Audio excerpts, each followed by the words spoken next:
the other side. And when I do site visits, I like to see a board member there. I think it lends, again, credibility to the process, and there's a perspective that I can get from a board member that I can't get from a staff member.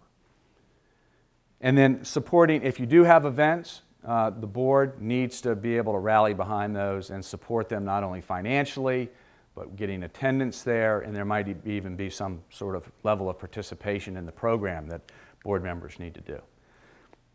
Very important to make sure that our staff and our board are in alignment about who's going to do what. We don't want the board sitting over here worrying about, you know, the P&L and the program outcomes and not thinking about the revenue. On the other hand, and thinking that, well, we have a paid development staff, what are they doing? You know, we don't want to go there, and at the same time, we don't want the staff to say, well, you know, these guys are supposed to be heavy hitters. Why aren't they bringing in the money? I don't get it. So make sure that conversation takes place and takes place on a regular basis in the planning process, at board orientation, that there's strong alignment there. I can't overemphasize. Yes, sir. Sorry, going back to the give or get, we're having a debate in our foundation, and we're coming out with you must give, because it sends a clear message to our donors that every board member gives individually. Do you have a... Yeah. Yes, I have a very strong opinion, and it ties into this 100% participation. Absolutely. All of your board needs to financially support the organization to the degree of their capacity. They need to make a personal decision on how much, but every board member has to make a financial contribution to the organization. And one reason is because when you submit your grant requests to foundations, there's usually a line on there to what extent does your board participate in fundraising. And obviously you want to be able to say 100%, even if it's $20. But you want to be able to say that. And then a lot of times they'll ask to what percentage of your overall development budget is being provided by your board. And that's an important question too. Now, hopefully you've got a mix of, you know, board members that, you know, high givers. Again, it's all tied to capacity. But that is a very good point, and that one that, again, needs to be explained. Once board members, you tell them why that's an important issue, they get it, but they need to be taught that. And goes into our last item, which is board training. We've got a lot of folks that come to boards. They may have an accounting background, finance, research. They might have been a great software engineer, but they don't know anything about development. And that's why I really appreciate so many of you board members being here today, because you're learning about aspects of being a board member that you might not have been exposed to before. So training is very important. And I think as serving on boards, and I don't know if anybody else can comment to this, but I get a lot out of serving on boards. It's not just me doing something nice for the community. I learn a lot. And I think a lot of us as board members want to learn. And so I think if you can expose them to other areas, and I'm not saying that just development is a training issue. I think it's across the board, but certainly development is a key area that I see that is lacking on a lot of boards. Okay, so other sources, individual and family foundations, and I kind of put those in one category, and then I put the foundations, the private and public foundations, in another category.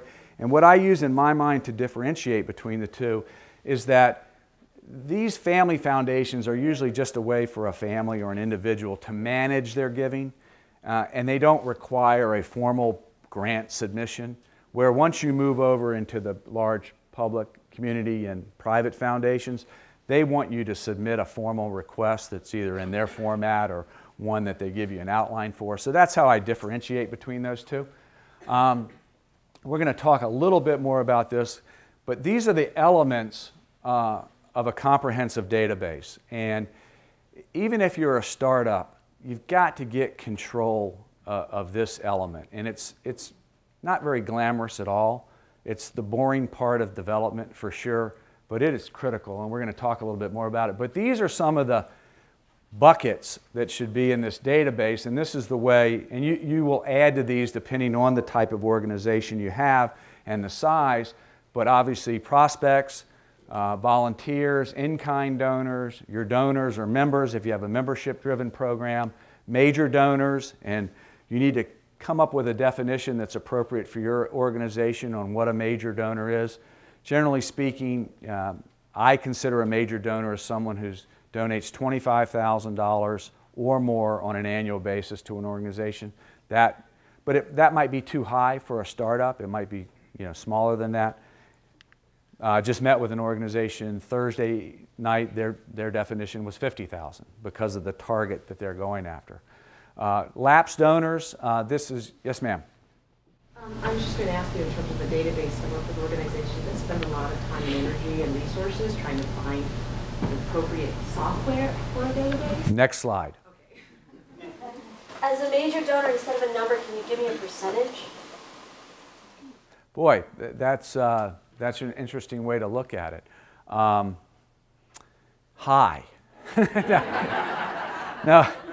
But what you'll see as we trend through the numbers, and then once we get in the development plan, you'll see that most of the giving comes from individuals. So if you're going to hit those numbers, you've got to have a high percentage. So I think it's a function of where are we today? Like we have 3 major donors.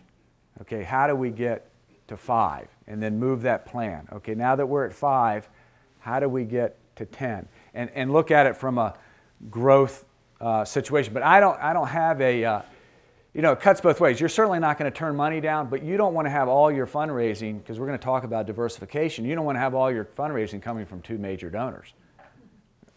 What I meant was, if you're saying a major donor is $25,000 to $50,000, but if your entire budget is $100,000, well, that's kind of a pipe dream. Right. So, is $5,000 as a 5% donor a major donor, or is a 2% donor a major? Where's the weight of that major donor? I think it really, rather than a percentage, it would be what would you deem significant? What's an impactful, for an organization that's in the $100,000 to $200,000 range, I say $5,000 to $10,000 would be appropriate. Lapsed donors, and I usually define those as someone who has not given to the organization in an 18 to 24 month period. Very, very important group, and a group that you need to pay attention to. First reason is, why are they lapsed? And second issue is, how do we get them back? And last, our government and advocacy contacts. There is a public funding, a public affairs component to this, and these folks should be in your database for events and notices.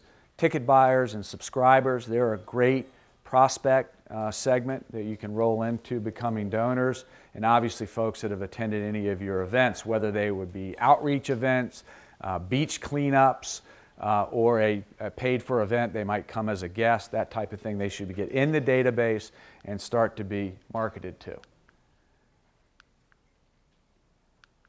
So where do you get some of these prospects? We already talked about the board research.